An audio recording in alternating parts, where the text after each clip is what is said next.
Well, hey everybody, my name is Johnny. I'm a believer. I struggle with alcoholism and codependency. And as you can see, I'm in front of my Christmas tree right now because in just a couple of days, we're going to be taking it down. Christmas is over and we're getting ready for New Year's Eve. And it got me thinking, what are you going to be doing on New Year's Eve? Are you prepared? Are you thinking about it? See, for a lot of us in Celebrate Recovery, New Year's Eve can be a big deal. It can be scary, especially if it's your first sober New Year's Eve. Now, sober can mean whatever it means for you, whether it's drugs, alcohol, eating too much, not enough, toxic relationships, you know the drill. But when you just start recovery, or if you've been in recovery for a while and this is your first New Year's where you're going to be sober, I want to encourage you to do a few things. The first thing I want you to do is start making some plans now. It's only a few days away until New Year's Eve, and I want you to be thinking about what you're going to be doing at midnight on New Year's Eve. Are you going to be someplace safe? Are you going to be with friends and family who want to take care of you? Or are you going to be out with people who might be having not your best interest at heart? See, a lot of us think, oh, I can go to those old places, I can do those old things, and I can still be a part of that scene. But I just want to encourage you to not do that. My dad used to tell me this thing all the time when I was a teenager, and I hated it, but he was right, which means I hated it even more. If you hang out in a barber shop long enough, you're going to get a haircut. Well, if you go to those old stomping grounds and you do those old things, you see those old people, chances are you're going to have a hard time making it through New Year's the way you want to make it. Now, does that mean it's impossible? No. Does it make it harder? Yeah. So I want to encourage you to have safe plans for New Year's Eve. I know our Celebrate Recovery here in Lake Forest, we're having all-night meetings.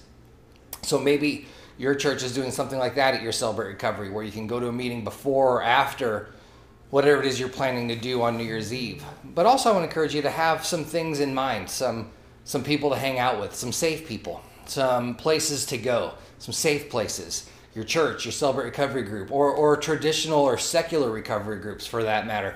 You'll never hear anybody at Celebrate Recovery bash AA or any other secular program, but we want you to go to a Christ-centered program. That's what it's all about. But on the night of, hey, you may need a couple of meetings to get through a tough day.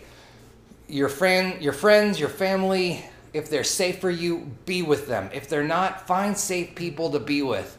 The other thing I want to encourage you to do on New Year's Eve is celebrate. Not just the new year, but celebrate what God has done for you in the old year, in the last year, in 2017. See, a lot of times we're just so ready to get on with the new that we forget about all the blessings God has done for us in the old. So I want to encourage you to spend a few minutes, whether it's at a group sharing or whether it's with some friends and family talking about some highlights, whatever it is, to spend some time thinking about what God has done for you in 2017. Now, I know that last year wasn't all good stuff, that it wasn't full of highs the entire year. There were highs, there were lows, there were some middle grounds. But I know that God did some amazing things in my life, and I believe he probably did some in yours as well, so celebrate those things.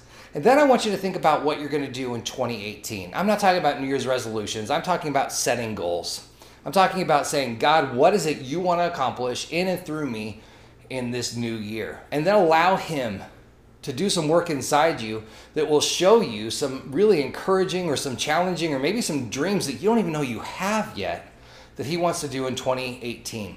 There's one way that I want to really point out that we can celebrate together, and that's to come to the ALLTOGETHER Rally in Austin, Texas on January 13th. I can't think of a better way to ring in the new year than being with a few thousand of your closest forever family celebrating what God has done in our lives. We're going to have music from Matthew West and Zach Williams and Plum. We're going to have the Skit Guys and Hosanna Poetry. We're going to have some speakers and testimonies. We're going to have time where we're all just kind of hanging out together, excited and celebrating what God has done for us. There's a reason this ministry is called Celebrate Recovery, and it's because God has done things that are worth celebrating in our lives. If you can get anywhere near to Austin, Texas, if you're anywhere in the area and you can come be a part of this very first ALLTOGETHER Rally, I want to encourage you to go to celebraterecovery.com, click on the link in the description, and register today. Tickets are only $39, and $9 of every ticket are going to Hurricane Harvey relief.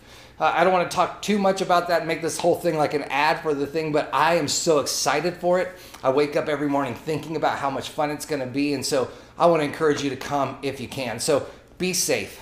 Celebrate what God has done in the last year and make some goals for what God is going to do in the new year. I pray that each of us are going to have a safe, sane, and sober New Year's Eve, and I can't wait for 2018 to see what God is going to do in all of our lives.